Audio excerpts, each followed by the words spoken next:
Hi, welcome to my channel. இன்றைக்கி வந்து நம்ம என்ன பார்க்க போகிறோம் அப்படின்னா, பொட்டுக்கல்லையை வச்சு ஒரு சூப்பரான ஸ்நாக்ஸ் ரெசிபி தான் பார்க்க போகிறோம். வாங்க எப்படி செய்கிறதுன்னு பார்க்கலாம். ஃபஸ்ட்டு வந்துட்டு இதுக்கு நான் வந்து ஒரு 2 கப் அளவுக்கு வந்துட்டு பொட்டுக்கல்லை எடுத்துருக்கிறேன். அதை வந்து நீங்கள் ஒரு பேனுக்கு மாற்றிக்கோங்க. அடுப்பை வந்து நல்லா லோ ஃப்ளேமில் வச்சுட்டு இதை நம்ம வந்து ஒரு 2 to 3 மினிட்ஸ்க்கு இதை நல்லா வறுத்து விட்டுக்கலாம்.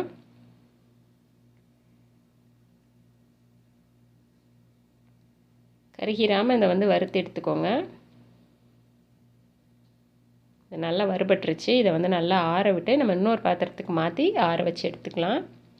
நெக்ஸ்ட் வந்து இன்னொரு பேன் எடுத்துக்கோங்க. அதில் வந்துட்டு நம்ம எந்த அளவில் எந்த இதில் வந்து அளந்தோமோ அதே அளவு இப்போ 2 கப்பு பொட்டுக்கல்லைக்கு 1 கப்பு வெல்லம் எடுத்துக்கலாம். தண்ணி வந்துட்டு ஒரு 1/4 கப்பு சேர்த்துக்கோங்க.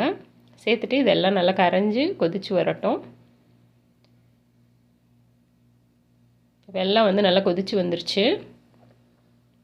இப்போ வந்து நீங்கள் அந்த பாகுப்பதம் செக் பண்ணிக்கோங்க. ஒரு சின்ன பிளேட்டில் வந்துட்டு தண்ணி ஊற்றிக்கோங்க. அந்த தண்ணியில் வந்துட்டு இந்த வெல்லத்தை விட்டு பாருங்கள்.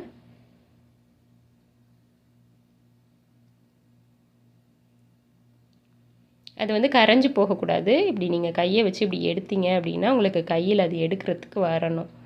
அதுதான் வந்து உங்களுக்கு அந்த பாகுப்பதம் வந்துட்டு பார்த்திங்கன்னா இப்படி கையில் எடுக்க வரணும் நல்லா உருண்டையாக. ஸோ இந்தளவு வந்ததுக்கப்புறமா நம்ம வந்துட்டு கொஞ்சமாக வந்து சுக்குத்தூள் ஆட் பண்ணிக்கோங்க. அதுக்கப்புறமா ஏலக்காய் தூள் கொஞ்சமாக ஆட் பண்ணிக்கோங்க. ஆட் பண்ணதுக்கப்புறமா இது எல்லாத்தையும் நல்லா கலந்து விட்டுட்டு நீங்கள் வந்து வறுத்து வச்ச அந்த பொட்டுக்கல்லையை வந்து நம்ம இதில் சேர்த்துடலாம். இப்போ பொட்டுக்கல்லையை சேர்த்து நல்லா அதை கலந்து விட்டுக்கோங்க. இப்போ வந்து அடுப்பு நல்லா கம்மியாக இருக்கணும். இது எல்லாமே நல்லா மிக்ஸ் பண்ணதுக்கப்புறமா வந்துட்டு நம்ம வந்து அடுப்பை ஆஃப் பண்ணிடலாம். இது எல்லாமே நல்லா கலந்துருச்சு. இப்போ வந்து நீங்கள் அடுப்பை வந்து நல்லா ஆஃப் பண்ணிடுங்க.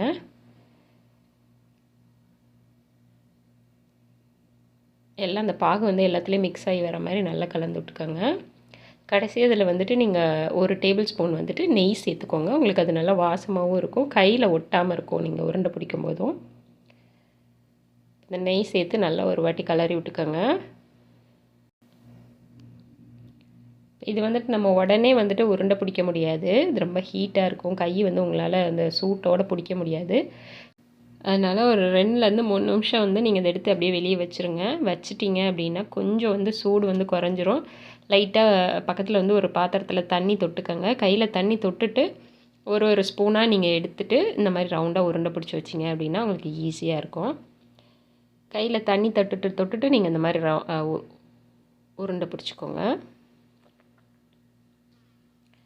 ரொம்ப அதுக்குன்னு ஆறிடவும் கூடாது, ரொம்ப சூடாக இருந்தாலும் உங்களுக்கு வந்து கஷ்டமாக இருக்கும். ஸோ அதை கொஞ்சம் மீடியமான ஹீட்டில் டக்குன்னு பிடிச்சிருங்க. ரொம்ப நேரம் வெயிட் பண்ணிட்டு இல்லாமல் டக்குன்னு பிடிச்சிட்டிங்க அப்படின்னா ஆற விடாமல் நம்ம எடுத்துடலாம். ஆற விட்டுட்டிங்க அப்படின்னா உங்களுக்கு ரொம்ப இதாயிரும், உங்களுக்கு ரவுண்ட் ஷேப் கிடைக்காது. அப்படியே ஒரு வேளை ரொம்ப ஆறிடுச்சுனாலும் நீங்கள் அடுப்பை வந்து ஆன் பண்ணி லைட்டாக ஒரு லோ ஹீட்டில் ஒரு 2 மினிட்ஸ் வச்சுட்டு நீங்கள் கொஞ்சம் மெல்ட் ஆனோடனே நீங்கள் திரும்ப எடுத்து உருண்டை பிடிச்சிடலாம்.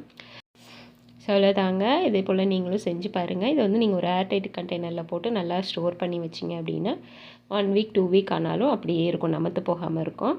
ஸோ என்னோடய வீடியோ உங்களுக்கு பிடிச்சிருந்துச்சுன்னா லைக் பண்ணுங்கள், ஷேர் பண்ணுங்கள், கமெண்ட் பண்ணுங்கள், மறக்காமல் சப்ஸ்கிரைப் பண்ணுங்கள். அந்த பெல் பட்டனையும் கிளிக் பண்ணிக்கோங்க. தேங்க்யூ, பாய்.